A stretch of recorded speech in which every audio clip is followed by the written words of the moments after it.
অন্য কারো কাছে ভালো থাকলেও এমন একজন দিন শেষে এমন একজন মানুষের কথা মনে করবে সেই মানুষটা আমি হব। সো আমাকে তুমি ঠকিয়েছো, আমি কষ্ট পাচ্ছি, কিন্তু দিন শেষে তোমারও মনে করতে হবে যেমন একটা আমার মানুষ ছিল, যে মানুষটাকে আমি ভালোবাসতাম, ওই মানুষটাকে আমি ঠকিয়েছি, কিন্তু আমাকে ভালোবাসার কারণে ওই মানুষটা দিনের পর দিন কষ্ট পেয়েছে, এটা তোমার অনুভব করতেই হবে। কারণ আমি ঠকেছি, সমস্যা নাই, কষ্টই পাচ্ছি, আমি আর কতদিন বা কষ্ট পাবো, একটা সময় স্থির হয়ে যাবো, তোমার কষ্টগুলোকে আর কষ্ট মনে হবে না, কিন্তু আমি যে তোমাকে ভালোবেসেছি এইটা মনে হবে। সমাজে এমন অনেক মানুষ আছে যারা কিনা ভালোবাসা মানুষটাকে ভালোবাসে, বিশ্বাস করে ঠকে।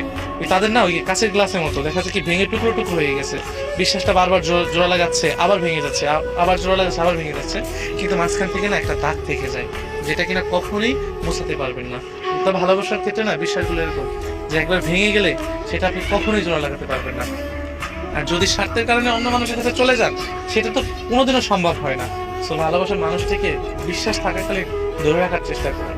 আমার মতো বা আমার মতো যারা আছে তারা তো ঠকিয়েছে, কিন্তু আপনারা যারা ঠকানোর চিন্তা করছেন বা অন্য মানুষের প্রতি আসক্ত হচ্ছেন, এই জিনিস থেকে একটু বিরত থাকার চেষ্টা করুন। আমি চাই না যে আমি আমার ভালোবাসার মানুষটাকে কি করেছিলাম বা কতটুকু ক্ষতি করার কারণে আমি এই কষ্টটা পাচ্ছি, বা আপনি কতটুকু ক্ষতি করার কারণে কতটা কষ্ট পাচ্ছেন, কিন্তু এমনটা যাদের সাথে ঘটে একমাত্র তারাই বলতে পারবে যেটার যন্ত্রণা কেমন।